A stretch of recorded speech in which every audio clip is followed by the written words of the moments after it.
Léo, ça n'a pas l'air d'aller. Un problème avec ta dernière présentation? Salut Anne, bah oui justement, je suis un peu perdu avec le retour de mon manager. Franchement, je sais pas trop comment l'interpréter.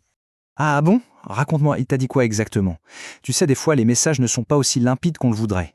Eh bien voilà, c'est sa phrase. Intéressant ça. C'est bien, non? Mais améliorer la structure, qu'est-ce que ça veut dire au juste? Que tout est à refaire? Ou que c'est juste un détail? Je ne sais pas par où commencer. C'est super frustrant.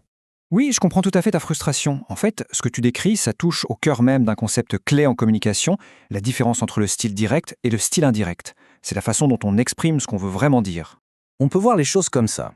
Pour faire passer une idée, on peut imaginer qu'il y a en gros deux grandes voies possibles. Tiens, regarde, cette image l'illustre très bien. La communication directe, c'est la ligne droite, le chemin le plus court. L'idée va droit au but.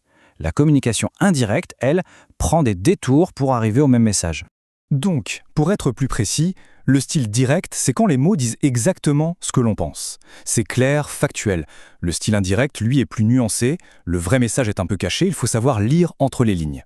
Le retour de ton manager, c'était un parfait exemple de communication indirecte. D'accord, je commence à saisir.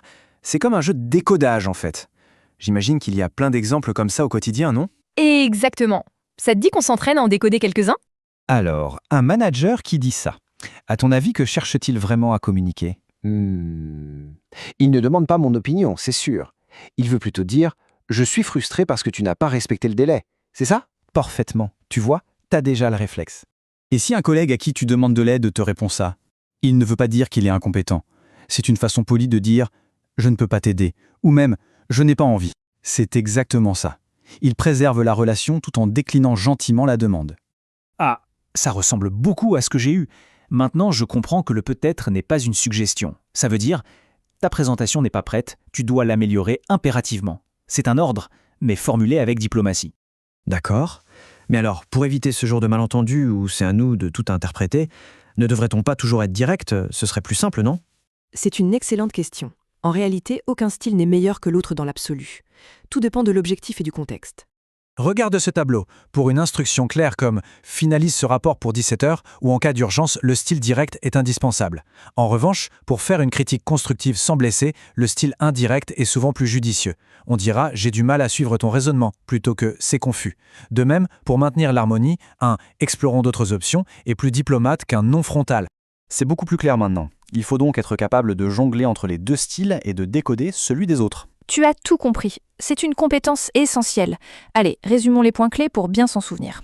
Il y a 3 réflexes simples à adopter. D'abord, toujours écouter ce qui n'est pas dit, le sous-entendu. Ensuite, en cas de doute comme dans ta situation, ne pas hésiter à poser des questions pour clarifier.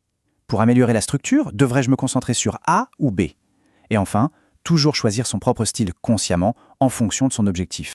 Finalement, tout ça me fait réaliser quelque chose. La responsabilité d'une bonne communication est partagée. Ce n'est pas seulement à celui qui parle de bien s'exprimer, c'est aussi à celui qui écoute de s'assurer qu'il a bien compris. C'est la plus belle des conclusions. Voilà une bonne question à se poser. Analyser ses propres habitudes, c'est la toute première étape pour mieux communiquer.